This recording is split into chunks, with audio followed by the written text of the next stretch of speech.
For a brief moment in American history, wealth was not measured in millions, but in marble, steel, and land carved directly from the coastline. Entire fortunes were transformed into architecture, designed not for comfort, but for permanence. At the height of the Gilded Age, one family pushed that ambition further than anyone else. They built a residence so vast, so technologically advanced, and so extravagantly detailed that even today, more than a century later, it stands unmatched. This was not simply a house, it was a declaration, a monument to industrial power, a physical embodiment of American ambition at its peak.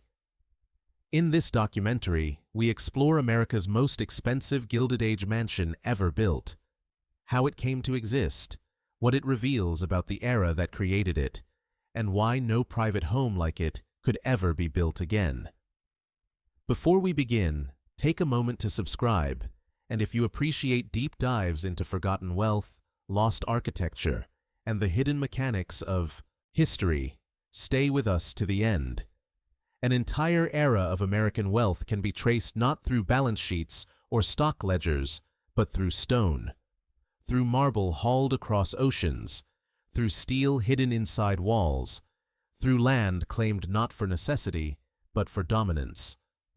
On the rocky coastline of Newport, Rhode Island, where the Atlantic meets the last edge of old American restraint, a single structure came to embody that ambition more completely than any other private residence ever built.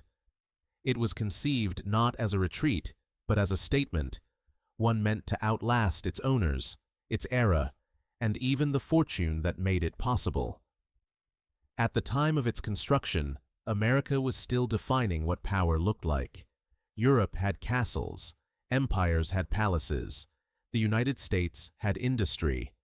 Railroads stitched the nation together, steamships controlled trade, steel reshaped skylines, and those who mastered these systems accumulated wealth on a scale the world had never seen before. 4. One family. Money was never the final goal, it was the raw material. The mansion that rose here was built during a moment when restraint had become obsolete. Its scale defied precedent, its cost surpassed reason, its purpose extended far beyond leisure.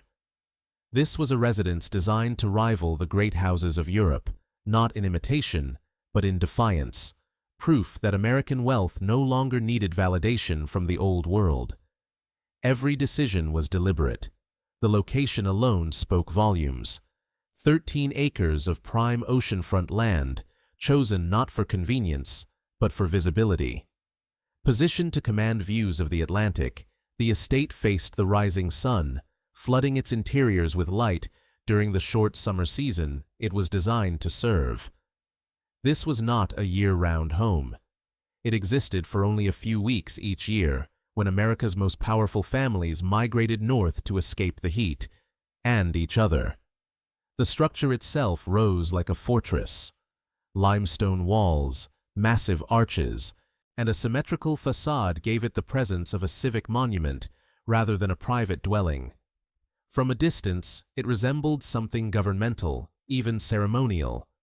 Up close, the scale became overwhelming. Doorways taller than most homes. Windows arranged not for warmth, but for grandeur. A roofline engineered to dominate the horizon. Inside, the numbers alone tell part of the story. Over 130,000 square feet, 70 rooms, dozens of bedrooms and bathrooms, fireplaces counted by the dozens, 5 floors, including hidden service corridors and underground tunnels. But numbers fail to capture the intention behind them. This was architecture as power made visible. The estate was constructed using techniques rarely seen in private homes at the time. Steel beams formed the skeleton, allowing for vast open spaces without interior load-bearing walls. Stone, brick, and steel carried the weight, an approach more commonly associated with civic buildings and industrial structures than domestic ones. The goal was permanence. Fire resistance was prioritized after an earlier residence on the site was destroyed. Every lesson was absorbed. Nothing was left to chance. Even the construction process itself reflected excess. Materials were sourced globally. Designers worked overseas while builders labored on site. Entire rooms were planned, fabricated, and shipped across the Atlantic.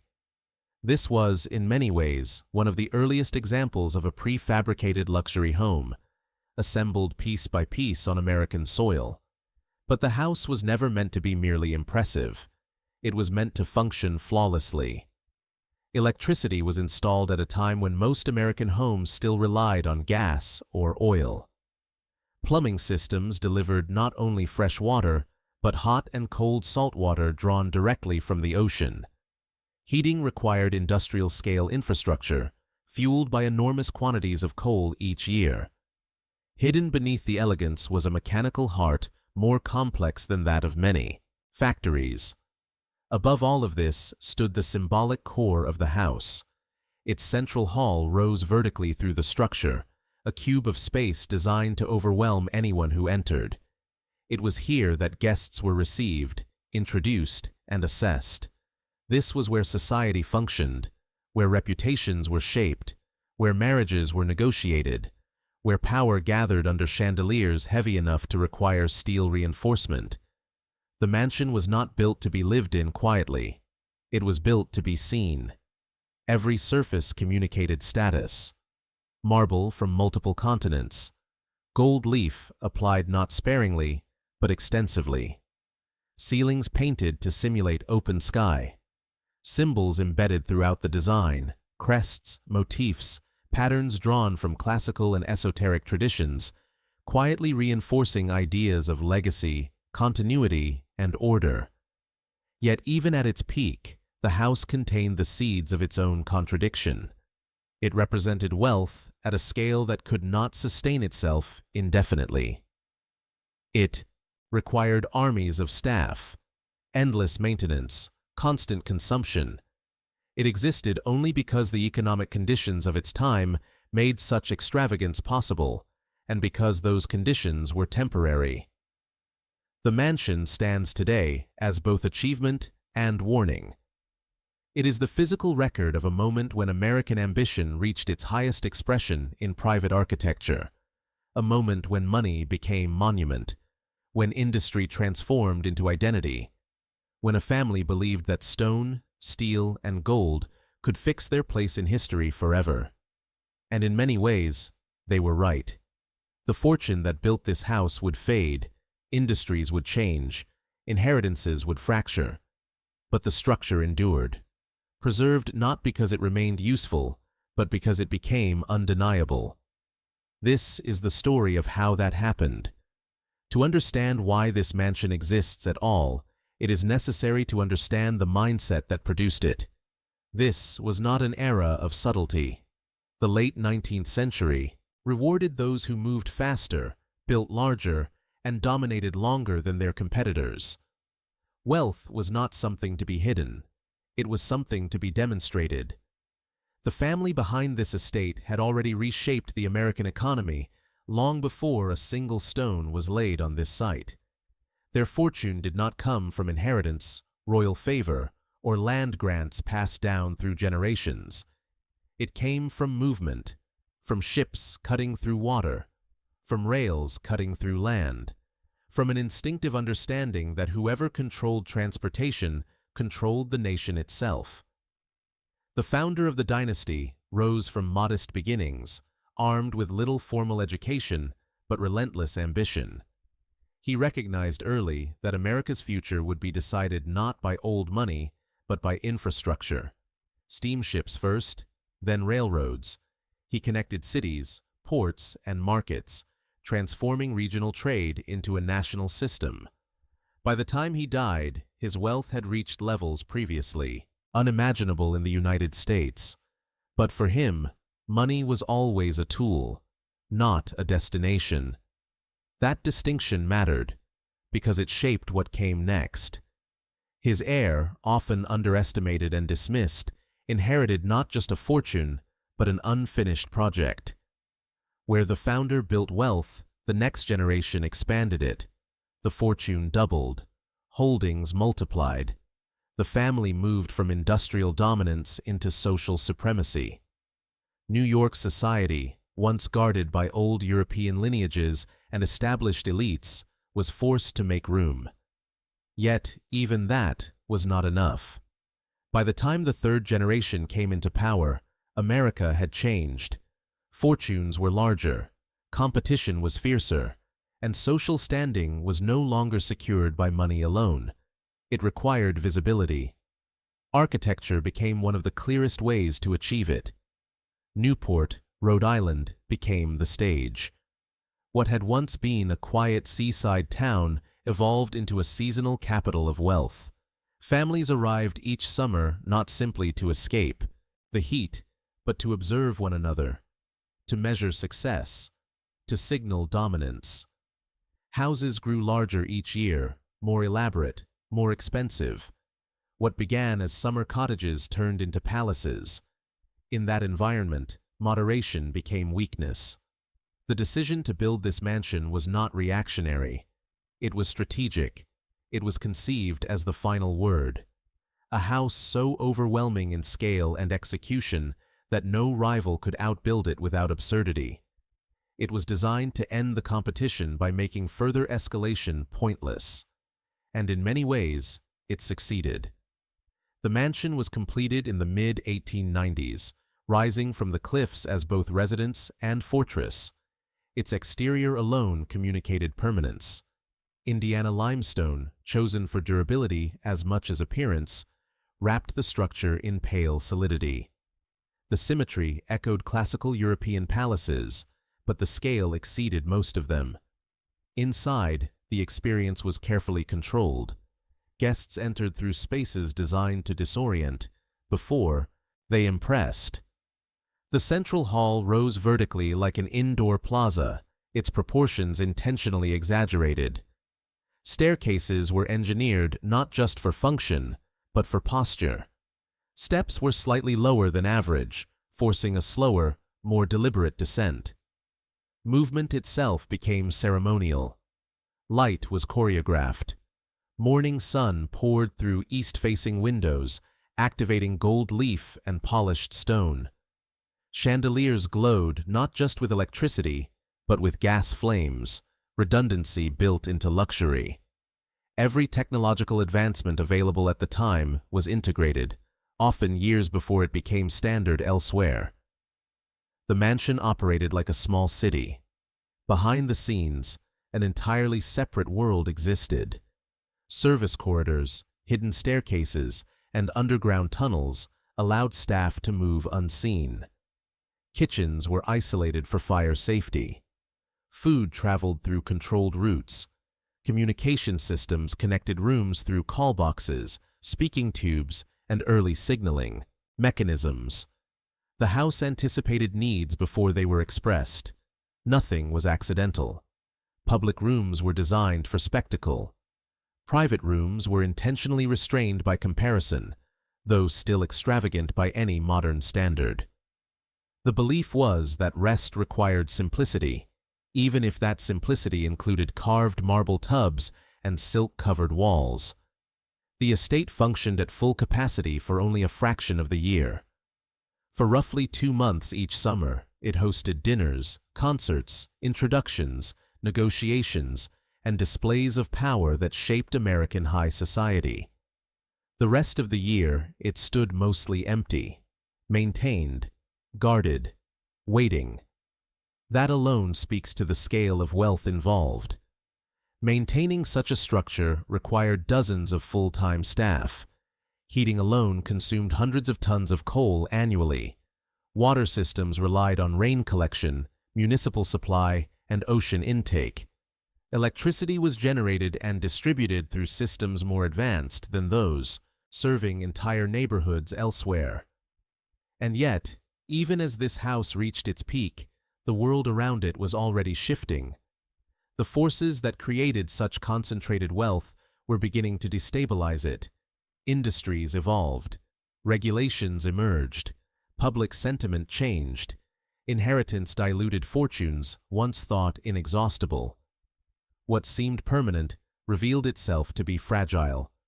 The mansion remained, but the era that produced it began to slip away. What stands today is not just the most expensive Gilded Age mansion ever built. It is a preserved moment, a physical archive of ambition, confidence, excess, and belief in endless ascent. The rooms still echo with intention, the walls still carry meaning, and every corridor tells a story not just of wealth, but of a mindset that believed architecture could make legacy eternal. And for a time, it almost did. By the time guests stepped fully inside this house, they had already been conditioned to understand their place within it. Architecture did not merely surround them, it instructed them. The scale alone imposed silence. Conversations softened, movements slowed. The building dictated behavior, just as its owner intended. At the heart of this experience stood the great central hall. Its dimensions defied domestic logic. It was not a room designed for comfort or privacy, but for assembly. 50 feet wide, 50 feet long, 50 feet high. A perfect cube of volume, more cathedral than residence. Few private citizens in history have built spaces meant to rival civic monuments, yet here it existed inside a summer cottage. The ceiling above did not close the space, it opened it. Painted to resemble a wind-swept sky, it created the illusion that the structure dissolved upward into atmosphere. This was intentional. Classical architecture had long used painted ceilings to elevate perception, but rarely at this scale. Every surface reinforced the message. This family was not bound by ordinary limits. Materials were chosen not just for beauty, but for symbolism. Marble from Italy, stone from across Europe, gold leaf applied in thicknesses that reflected light rather than absorbed it. Motifs repeated themselves quietly. Acorns representing strength and endurance, floral geometry suggesting order in nature, crests reinforcing lineage. These were not decorations, they were declarations. Even the lighting was symbolic. Chandeliers designed for both gas and electric light hung from steel beams embedded in the structure itself. At a time when electricity was still experimental in private homes, this redundancy ensured brilliance regardless of circumstance. Flame and current coexisted, reinforcing the idea that this house sat at the intersection of old power and new technology.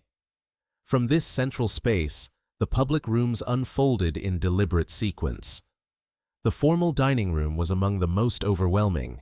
Here, dinners were not meals, but rituals. Guests entered beneath massive crystal, chandeliers, their light refracting through cut glass and gold. Columns carved from single pieces of stone rose without joints, an extraordinary feat given the rarity of marble blocks of that size. Fireplaces stretched wider than most modern apartments, anchoring the room in permanence. The ceiling above depicted allegory rather than ornament. Classical figures greeted the dawn, positioned intentionally toward the east. Morning light illuminated the scene exactly as planned. This was a room calibrated to the movement of the sun. Time itself was incorporated into the design. Seating capacity alone revealed the purpose of the space. Dozens of chairs arranged not for intimacy, but hierarchy. Placement mattered.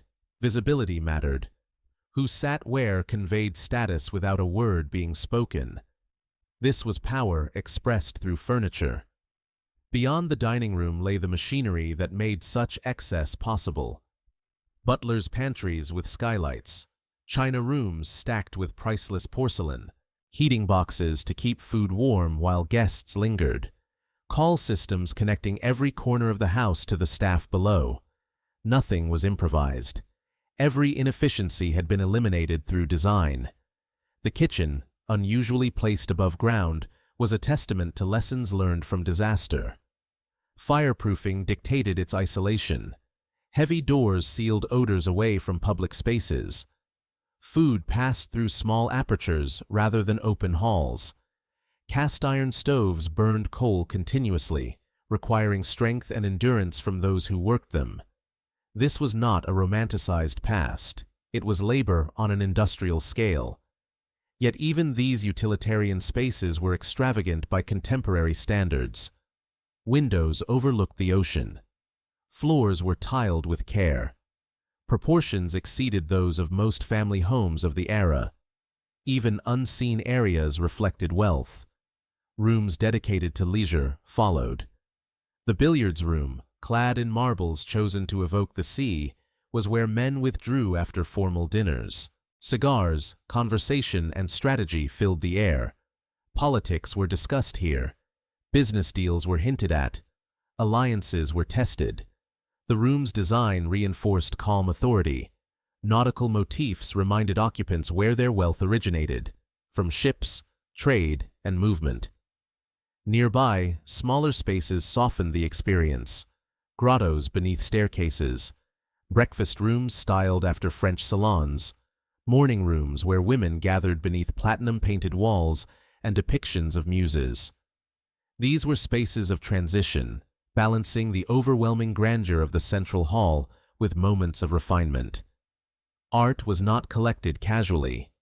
Paintings by renowned artists hung alongside portraits of the family itself. This was not vanity alone. It was curation. The family inserted themselves into a narrative of cultural legitimacy, aligning their likenesses with established artistic tradition. The library marked a shift in tone. Walls lined in dark walnut absorbed light rather than reflecting it. Spanish leather-covered surfaces meant to soften sound. The atmosphere was intentionally introspective. This room did not intimidate. It invited contemplation. Here, scholarship and wealth intersected. Original volumes filled shelves, many in pristine condition. Knowledge itself became a possession. Imported fireplaces from European chateaux anchored the room in historical continuity. Even heat came with pedigree. Pocket doors bearing classical symbolism separated the space from the music room, allowing environments to shift fluidly. Public performance yielded to private reflection with a single movement. Ascending the grand staircase, the architecture continued to instruct behavior. Steps were lower than average, forcing grace into movement. Railings bore repeating geometric motifs. Light filtered through stained glass salvaged from earlier family residences, embedding memory into structure.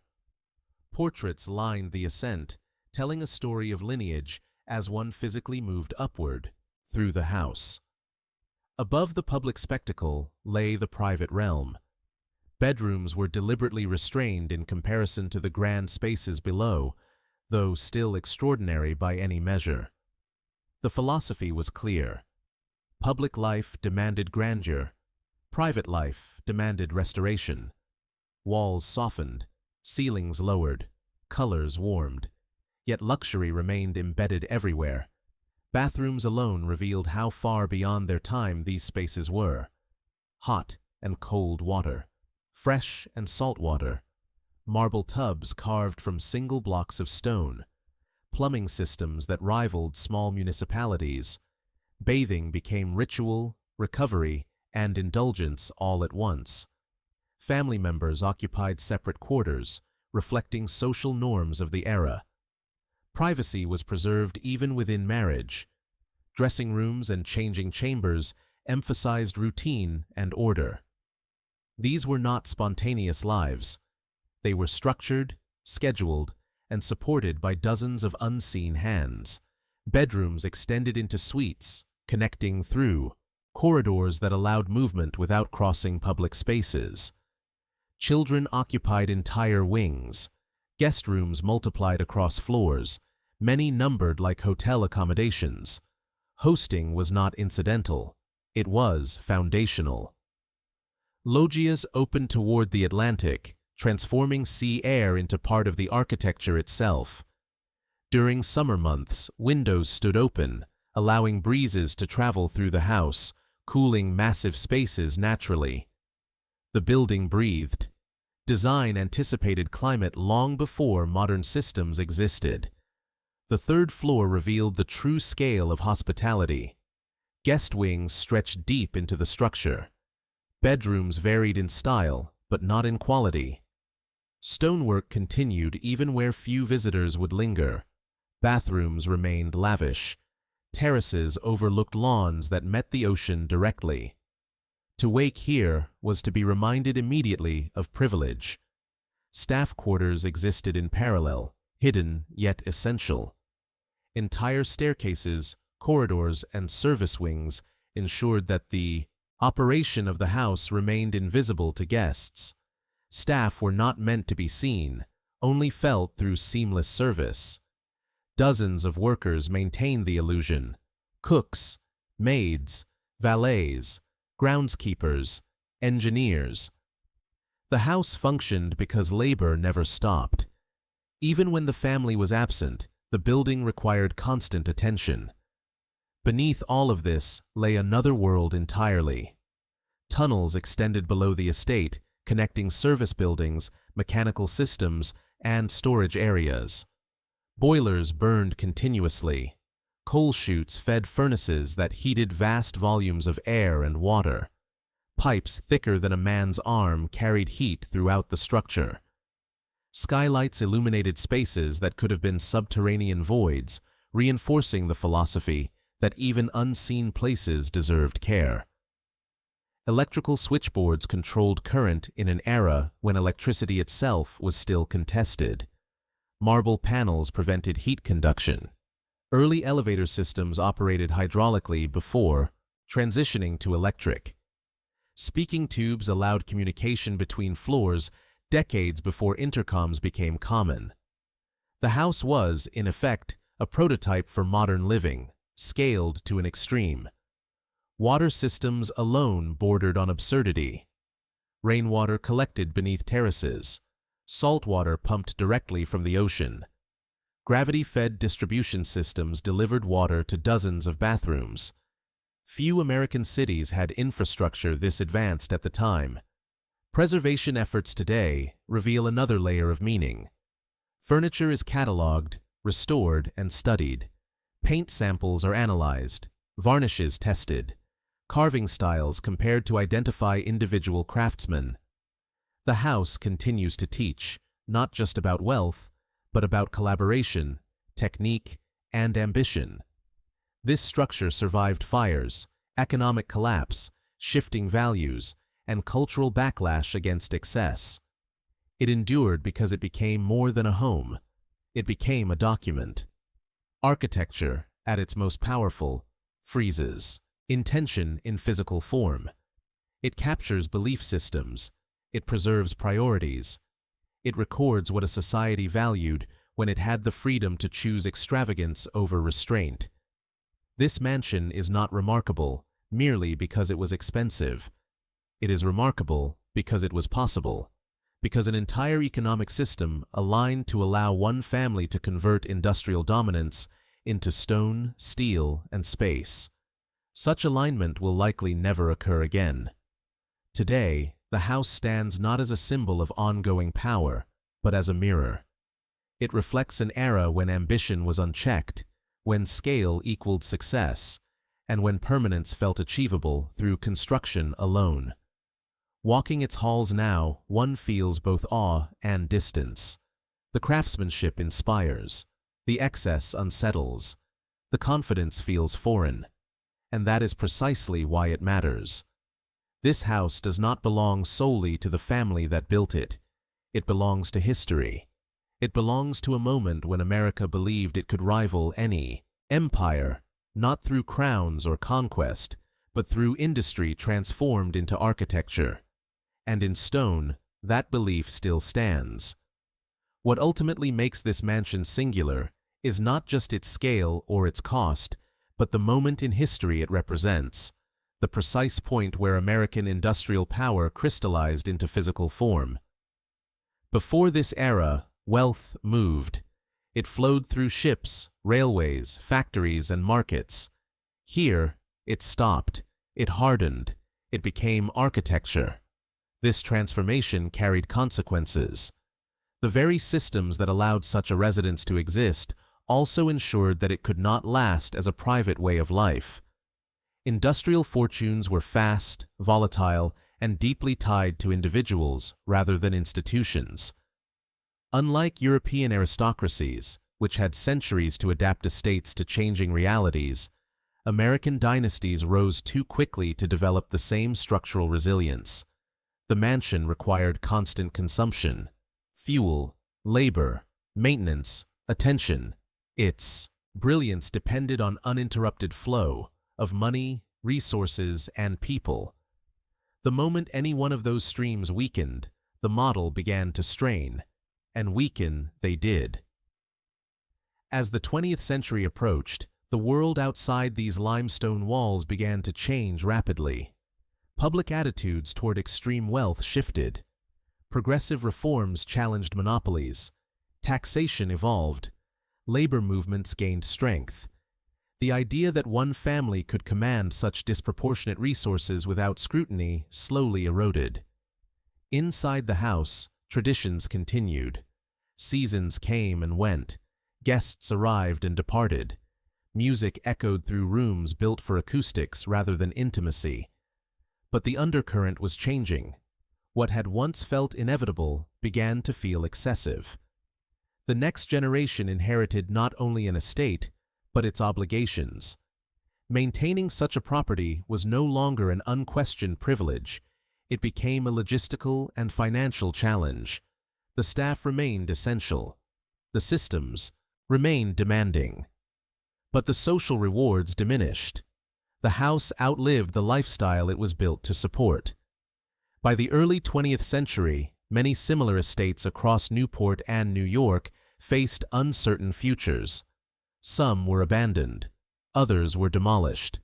Land became more valuable than structure. What once symbolized progress began to be seen as impractical. This mansion survived largely because of a single decision: preservation over pride. Rather than allowing the house to decay or be dismantled, it was transferred into stewardship. The act transformed it from private declaration into public artifact. Its purpose shifted from hosting society to educating it, from exclusivity to access.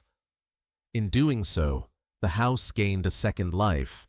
Visitors now walk through rooms once reserved for the most powerful individuals in the country. They move freely through halls designed to intimidate. They stand beneath ceilings meant to humble. What was once guarded became shared. This transition altered the meaning of the structure.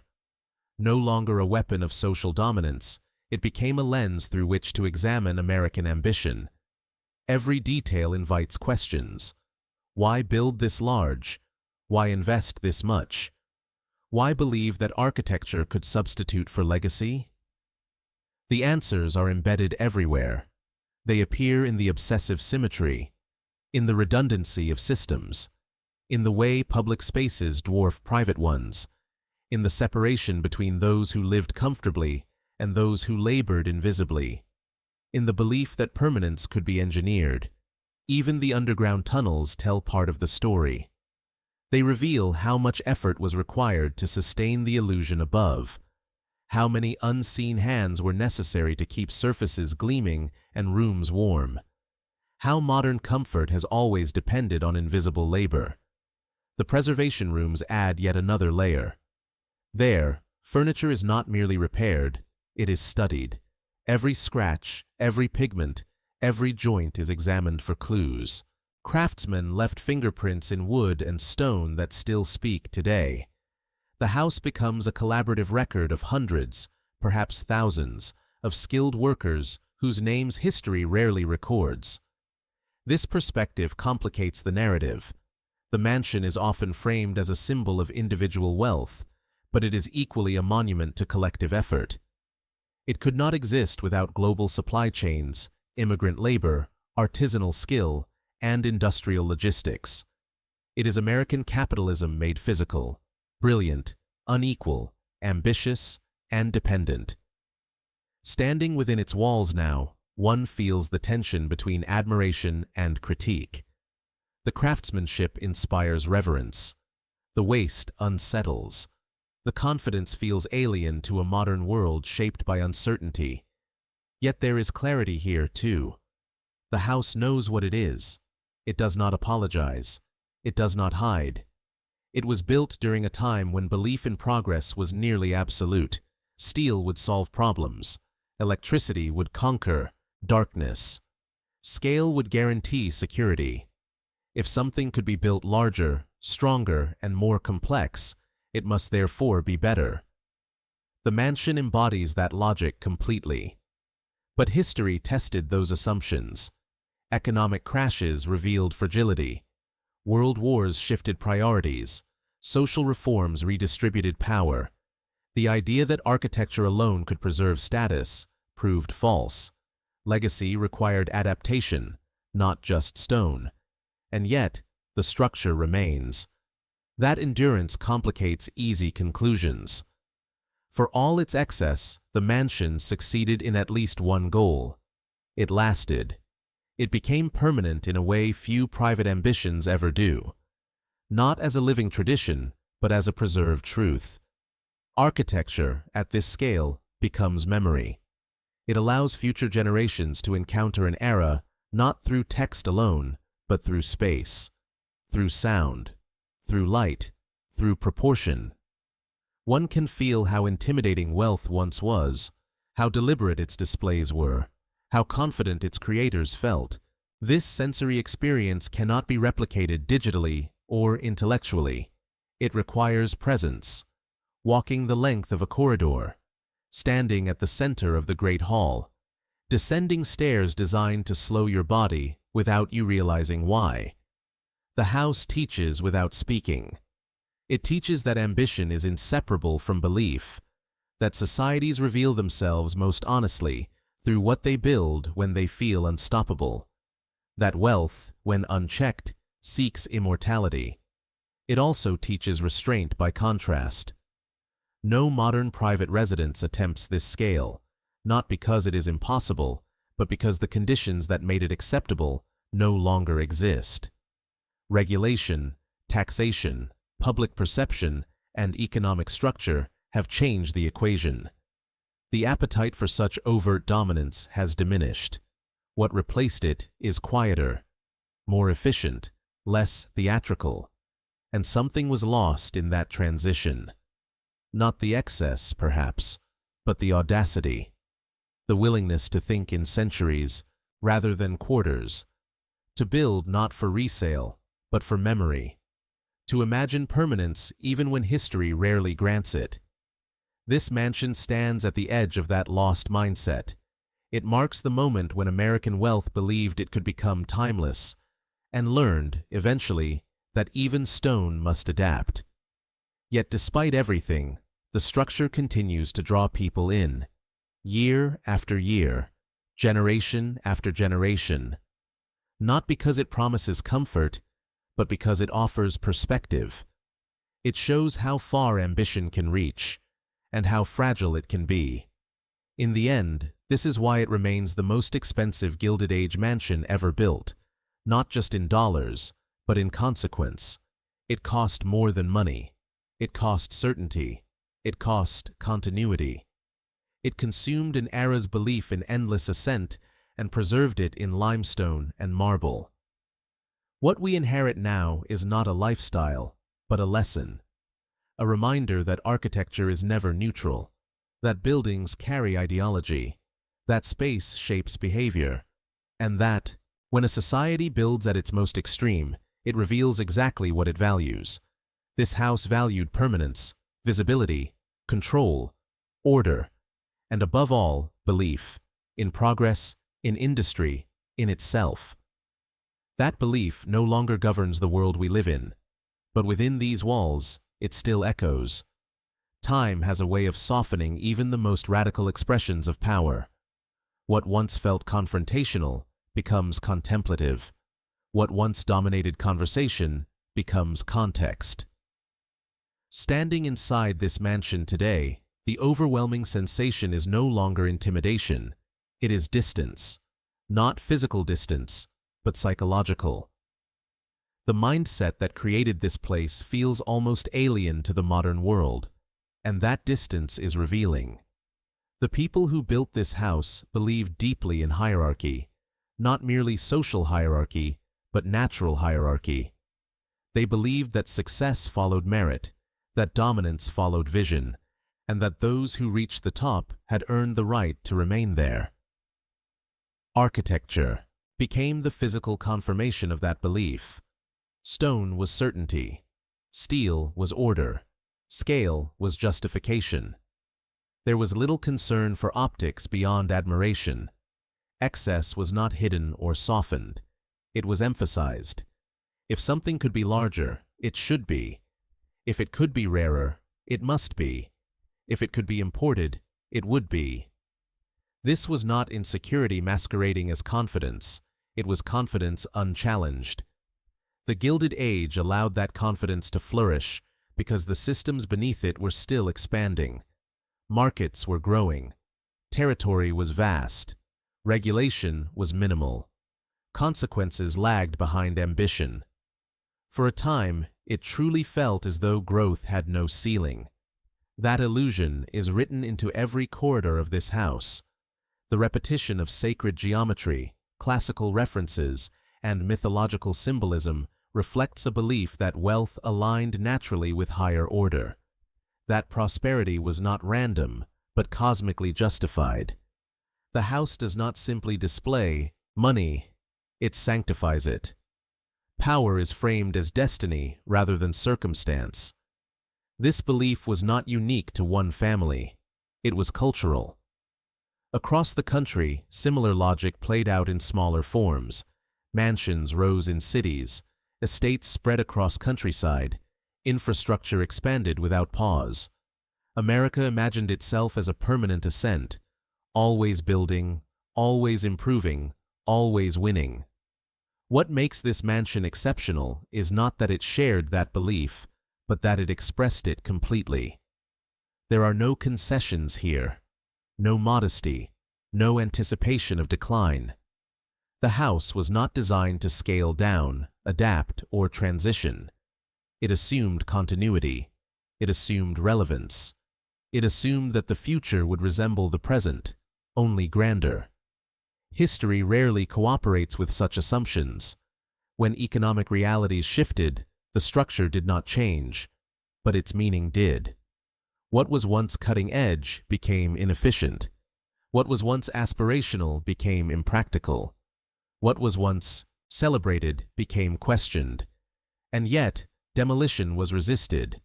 That resistance matters. Many estates of similar scale did not survive the 20th century. They were dismantled, subdivided, or erased entirely. Their materials were sold, their land redeveloped, their stories reduced to photographs and footnotes. The decision to preserve this house interrupted that pattern. Preservation transformed excess into evidence. It allowed future generations to encounter the Gilded Age not as abstraction, but as environment. To feel how space was used to enforce hierarchy.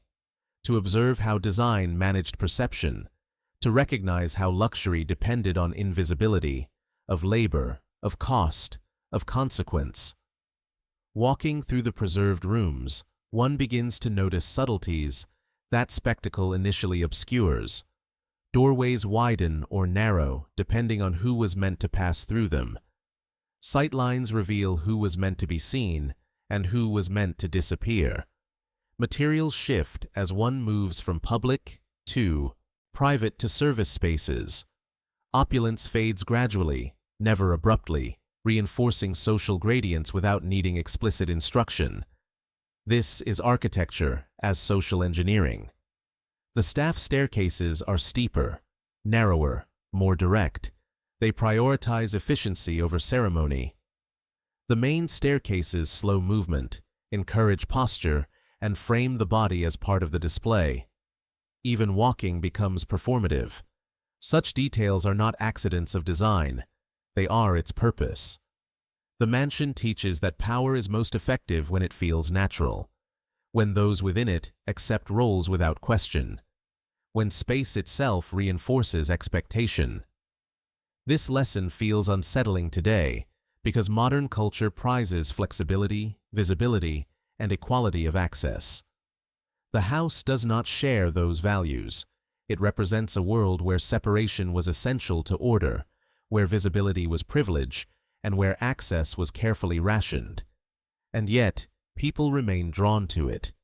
Not because they wish to recreate that world, but because understanding it helps explain the present. The Gilded Age shaped modern capitalism, modern cities, modern infrastructure, and modern inequality. This house is one of its clearest artifacts. It shows how wealth concentrates, how it expresses itself, how it rationalizes itself, and how it ultimately confronts limits. Even the technological innovations embedded here reflect that tension. Electricity, plumbing, elevators, communication systems. These advancements promised control over environment and time. They reduced dependence on nature. They increased comfort. They extended productivity. But they also increased complexity, maintenance, vulnerability. The house required constant vigilance. Systems had to function flawlessly. Staff had to respond instantly. Failure was not an option because breakdown would be visible, and visibility was everything. In this way, the mansion mirrors the economy that created it. Highly productive, highly efficient, highly fragile. When conditions changed, adaptation became necessary. The transition from private estate to public site was not merely practical, it was symbolic. The house ceased to serve a single family and began to serve collective memory. Its meaning broadened, its authority softened. Visitors now move through spaces once designed to exclude them. That inversion matters. It allows the house to be reinterpreted. No longer a tool of dominance, it becomes a site of reflection. People bring their own questions, values, and skepticism. The building no longer controls the narrative, it hosts it. This shift is perhaps the mansion's greatest legacy. It demonstrates that even the most rigid expressions of power can evolve.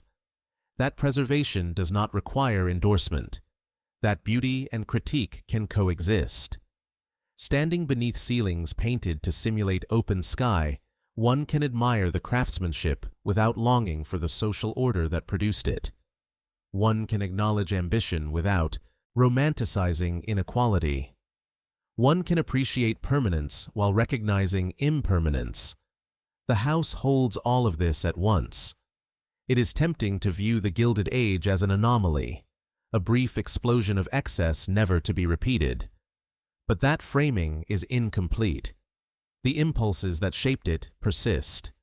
Concentration of wealth, faith in technology, desire for legacy, architecture as signal. What has changed are the constraints. Today, wealth expresses itself differently, through digital platforms, through global mobility, through influence rather than acreage, but the underlying motivations remain recognizable. This house makes that continuity visible. It reminds us that every era builds monuments to what it values most.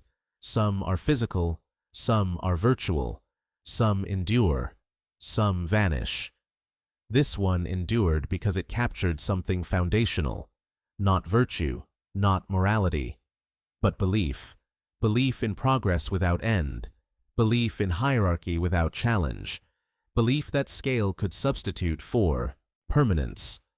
Those beliefs eventually met reality, but they did not disappear. They became history. And history, when preserved honestly, becomes a teacher rather than a warning. This mansion does not ask to be admired blindly. It asks to be understood, to be walked slowly, to be considered room by room, system by system, assumption by assumption.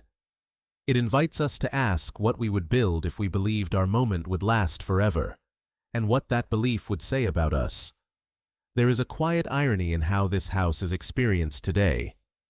What was once meant to overwhelm now invites contemplation. What was once designed to enforce distance now allows proximity.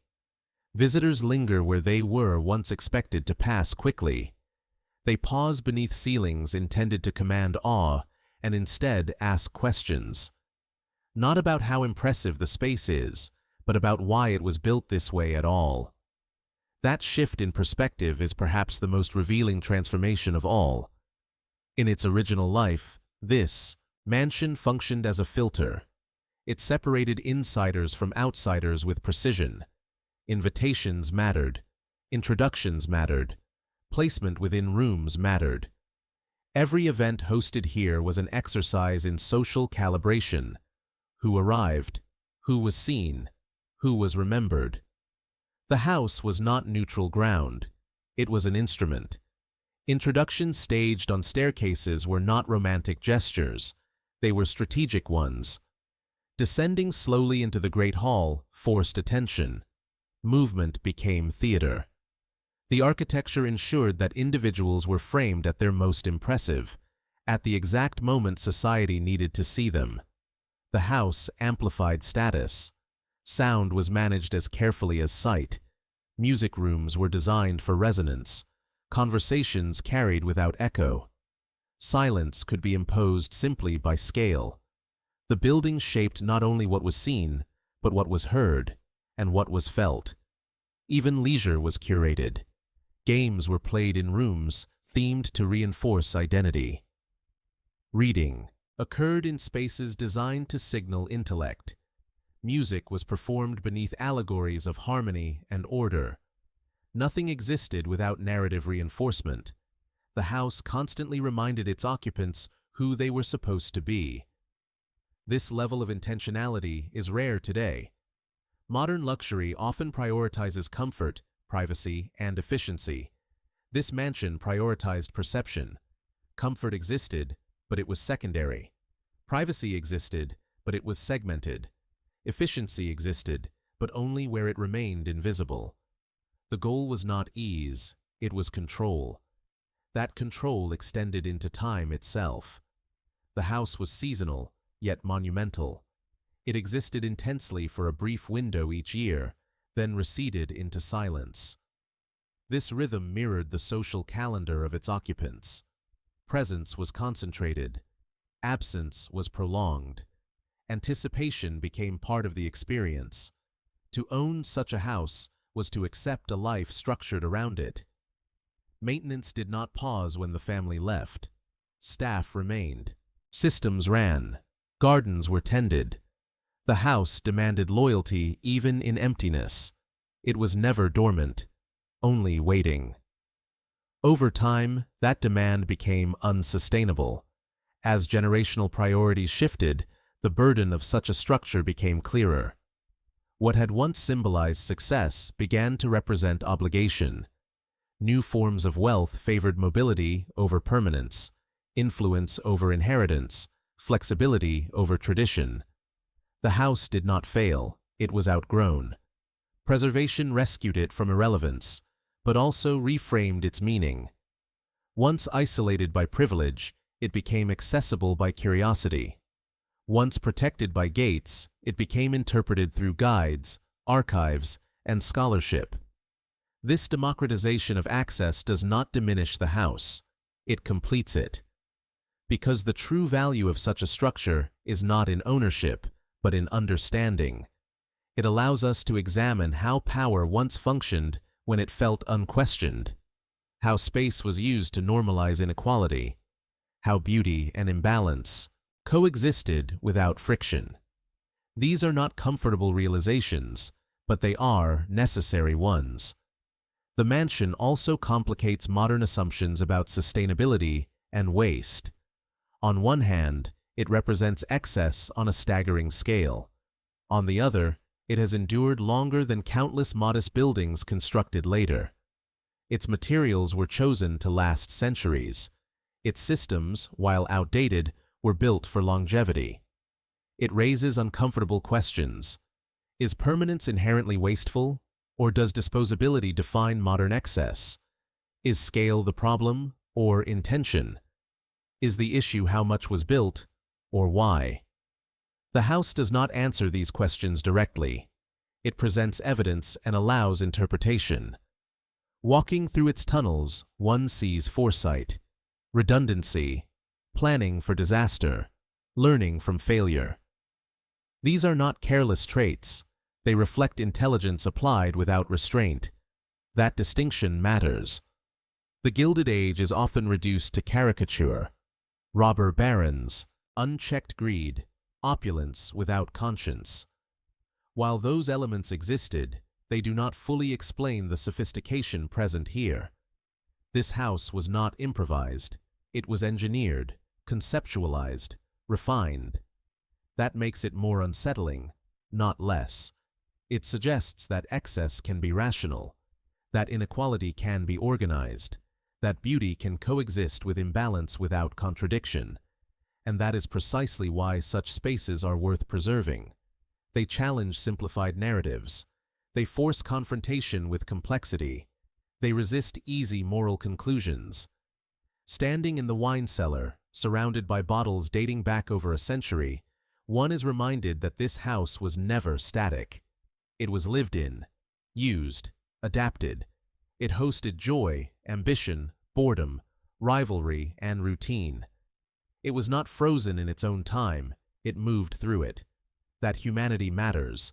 It prevents the mansion from becoming myth. It grounds it in lived experience rather than abstraction. People slept here, ate here, argued here, planned futures here, failed here. The house absorbed all of it. Its walls do not judge. They record. In doing so, the mansion becomes a rare artifact, a complete environment rather than a fragment. Most historical remnants survive as pieces: a facade, a document, a photograph. This survives as a system, a total expression. Few opportunities exist to encounter power so fully articulated. That encounter can be uncomfortable. It should be. Because understanding history is not about admiration or condemnation alone. It is about clarity, seeing how values manifest, recognizing patterns, identifying consequences. This house offers that clarity. It shows how quickly wealth can translate into structure, and how slowly structure adapts when wealth moves on. It shows how legacy can be both intentional and accidental. It shows how permanence can outlast purpose. Most importantly, it reveals that architecture is never just about shelter. It is about belief, about what a society thinks is worth preserving, about what it chooses to make visible. This mansion made ambition visible. Today, it makes reflection possible. And that may be its greatest contribution, not as a symbol of what America once built, but as a space that allows us to ask what we are building now and why. What becomes increasingly clear as one moves deeper into the story of this house is that it was never truly about leisure. Leisure was the surface justification, the polite explanation offered to society. Beneath that, the mansion served a far more serious purpose. It was a machine for translating economic power into cultural authority. During the Gilded Age, money alone was not enough. Fortunes could be made quickly, but legitimacy took longer. Old social hierarchies resisted newcomers, especially those whose wealth came from industry rather than land or lineage. Architecture became the fastest way to compress time, to simulate the depth of history through stone. This house did exactly that. Its design borrowed freely from European traditions, not because its owners lacked originality, but because those traditions carried weight. Renaissance symmetry suggested permanence. Classical motifs implied order. Imported fireplaces, tapestries, and marbles created artificial ancestry. The house did not wait for history to accumulate around it.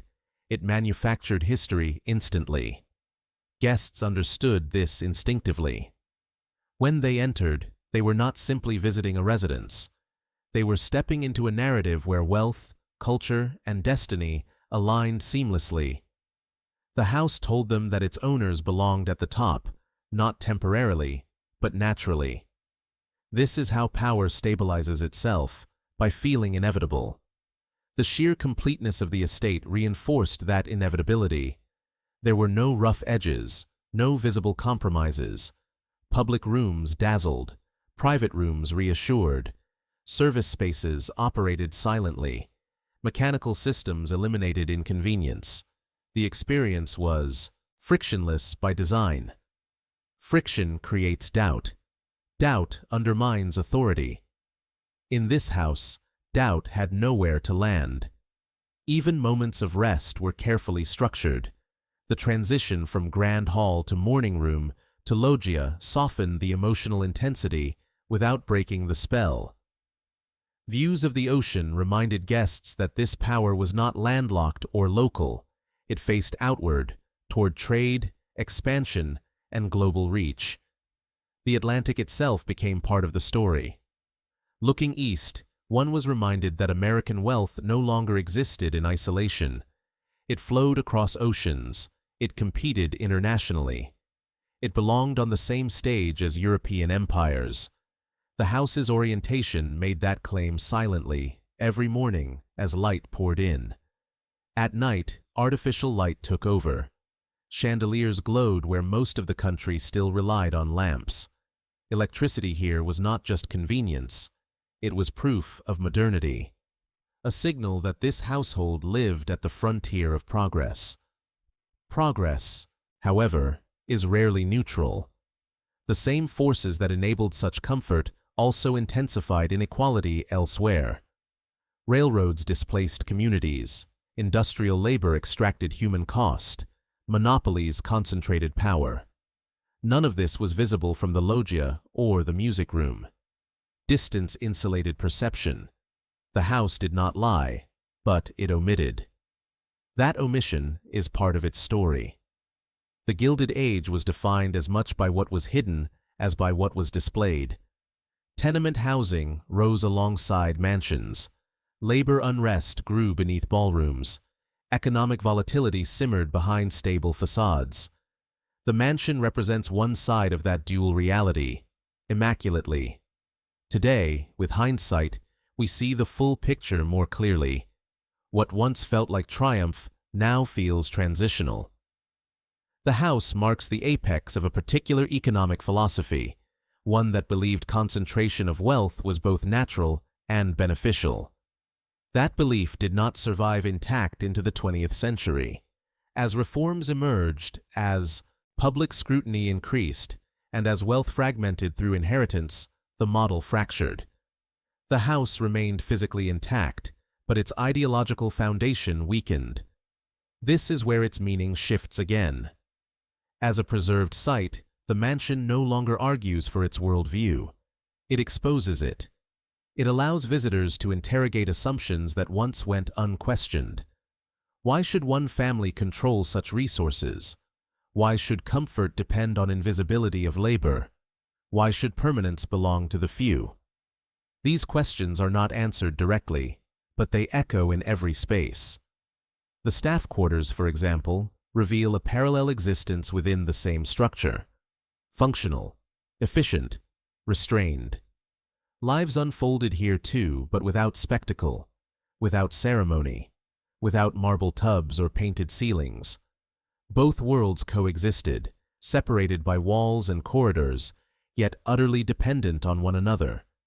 That dependency complicates the narrative of individual achievement. The mansion could not function without collective effort.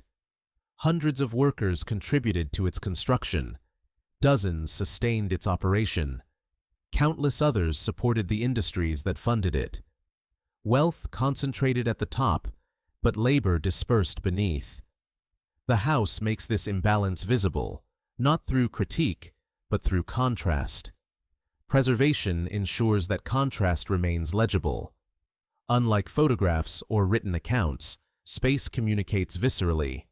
One feels the difference between the Great Hall and the service stairwell instantly. One understands hierarchy without explanation. One senses how design shapes behavior. This embodied understanding is rare and valuable. It allows history to be experienced rather than summarized. It transforms abstract concepts like class, power, and excess into physical realities that can be walked, measured, and felt. That is why this house continues to matter. Not because it represents something to aspire to, but because it captures something we must understand. It shows how easily ambition can harden into assumption, how progress can be mistaken for permanence, how confidence can blind even the most capable minds to change. And yet, the house is not cynical. There is genuine artistry here, real mastery, care taken at every level. The people who designed and built this structure believed in their work. They took pride in execution. They pursued excellence relentlessly. That pursuit deserves recognition alongside critique. The challenge is holding both truths simultaneously, to admire the craftsmanship without endorsing the system, to appreciate the vision without romanticizing the inequality, to honor the labor without glorifying the excess. This balance is uncomfortable, but necessary. The mansion demands it. As time continues to move forward, the house's role will likely continue to evolve. Each generation brings new questions, new values, new frameworks. The structure remains constant, but interpretation shifts. That adaptability may be its greatest strength. Unlike ideologies, buildings can be reread. They can survive belief systems that created them. They can host new conversations long after their original purpose dissolves.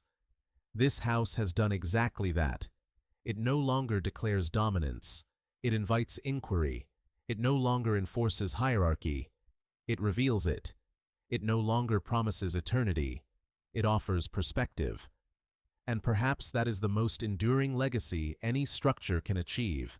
Not to freeze power forever, but to allow future generations to understand how power once believed it could be frozen.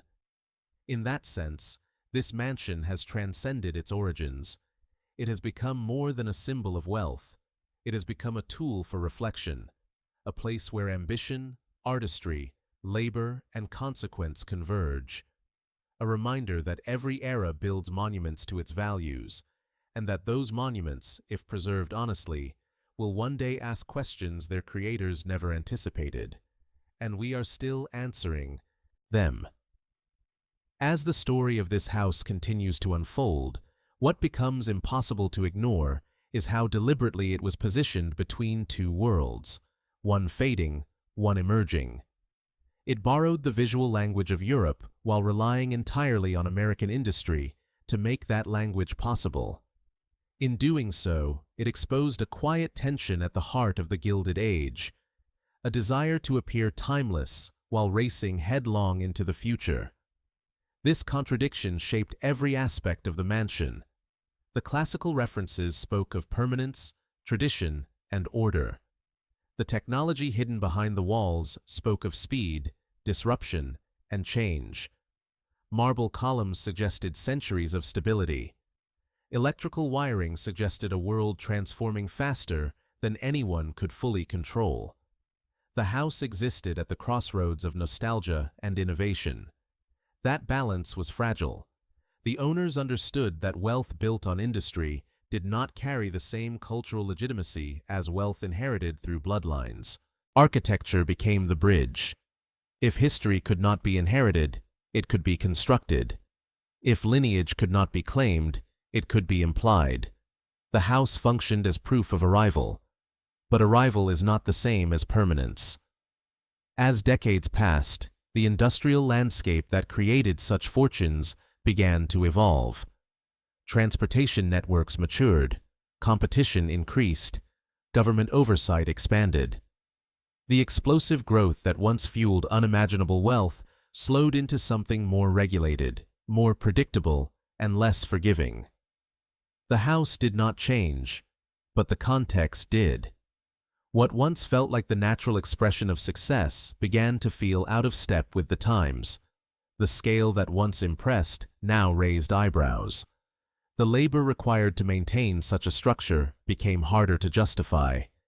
Social rituals that once centered here dispersed elsewhere or vanished entirely. The mansion transitioned from hub to relic without ever physically declining. This is one of its most remarkable qualities. It did not crumble under neglect. It did not shrink under subdivision. It did not disappear under redevelopment. Instead, it paused, almost as if waiting for interpretation to catch up with its presence. That pause allowed meaning to accumulate. When visitors walk through the house today, they bring modern assumptions with them about fairness, sustainability, privacy, and power. Those assumptions collide with the logic embedded in the structure. The result is not rejection, but reflection. Why were spaces designed this way? Why was such separation considered normal? Why was visibility so carefully controlled? The house does not defend itself. It simply exists, unchanged. In that sense, it becomes an unusually honest historical artifact. It does not attempt to soften its message. It does not disguise its intentions. It presents a worldview in full scale and lets the viewer respond. This honesty extends even to the uncomfortable parts. The staff quarters, the tunnels, the mechanical rooms. These spaces were never meant to be seen by guests. Yet, they are now essential to understanding the whole. They reveal the cost of seamless luxury. They show how much labor was required to make ease appear effortless. They also reveal how advanced the house truly was. The engineering solutions embedded here were not decorative. They were functional innovations, redundant heating systems, fireproof construction, integrated ventilation, early elevators, communication networks. These were not standard features of the era. They were experimental, ambitious, and expensive. The house functioned as a private testing ground for modern living. In this way, it contributed quietly to broader technological progress. Techniques refined here filtered outward. Ideas tested here influenced future design. Even as the lifestyle it supported became obsolete, the innovations it contained lived on. This dual legacy complicates judgment. It is easy to dismiss the mansion as excess, but excess can still produce advancement.